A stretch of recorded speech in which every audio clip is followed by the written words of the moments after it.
حضرت انس رضی اللہ تعالیٰ عنہ فرماتے ہیں کہ رسول اللہ صلی اللہ علیہ وسلم میدان عرفات میں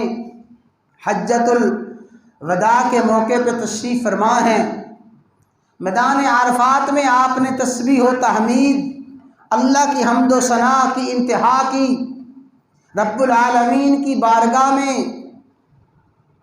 دعاؤں کی انتہا کی۔ پھر آپ نے فرمایا بلال کہاں ہیں؟ حاضر خدمت ہوئے، فرمایا بلال یہ سارے کے سارے مجمع کو خاموش کرواؤ، سب لوگوں سے کہو کہ خاموش ہو جائیں۔ سب مجمع کو خاموش کروایا۔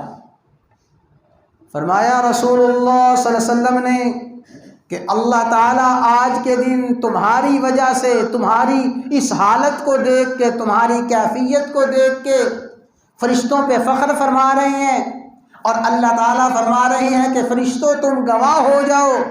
میرے یہ بندے مجھ سے جو سوال کرتے ہیں میں نے ان کی ہر حاجت کو، ان کے ہر سوال کو پورا کیا۔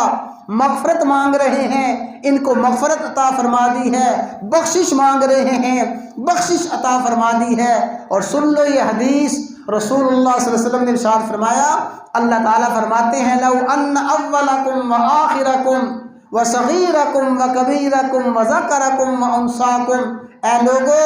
اگر تم سب کے سب آ جاؤ،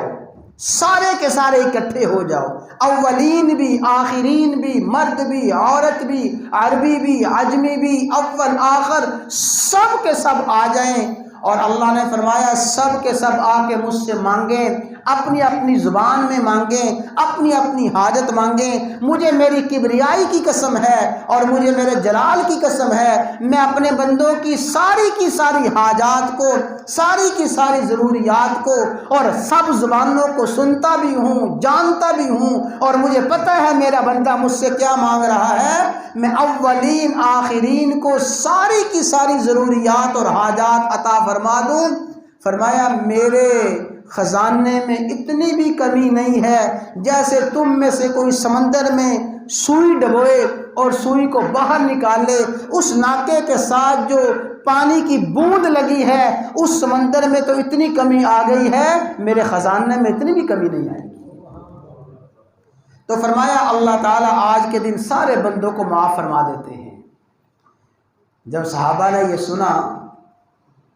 تو ان میں حضرت عمر فاروق اعظم رضی اللہ تعالیٰ عنہ کھڑے ہوئے، یا رسول اللہ صلی اللہ علیہ وسلم یہ تو فرما دیجئے یہ جو بشارت ہے، اور آپ نے فرمایا کہ جبرائیل امین میرے پاس آئے گے، جبرائیل امین نے مجھے سلام پیش کیا ہے اور مجھے یہ بشارت سنائی ہے کہ اللہ تعالیٰ نے اس میدان میں حاضر ہونے والے تمام بندوں کو بخش دیا ہے۔ اور فرمایا کہ اللہ تعالیٰ نے جب یہ بشارت فرمائی، اللہ تعالیٰ نے اعلان فرمایا کہ میں نے سب کو بخش دیا، فرشتوں نے کہا کہ یا اللہ ان میں تو ایک بندہ ایسا بھی ہے جو انتہائی بد کردار، فاسق و فاجر ہے، انتہائی گنہگار فلاں فلاں فلاں ہے۔ اللہ تعالیٰ نے فرمایا کہ میں نے اس فلاں فلاں کو بھی ان کی برکت سے بخش دیا ہے۔ تو حضرت عمر نے عرض کیا رضی اللہ تعالیٰ عنہ نے، آقا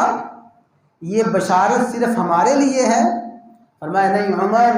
یہ بشارت تمہارے لیے نہیں ہے، قیامت تک جو بھی اللہ کا بندہ اس میدان میں حاضر ہوگا اور وقوف عرفہ کے وقت آ جائے گا، وقوف عرفہ کرے گا، اللہ تعالیٰ اس میدان میں حاضر ہونے والے ہر بندے کو وہی انعام عطا فرمائیں گے جو اللہ تعالیٰ تمہیں عطا فرمائے۔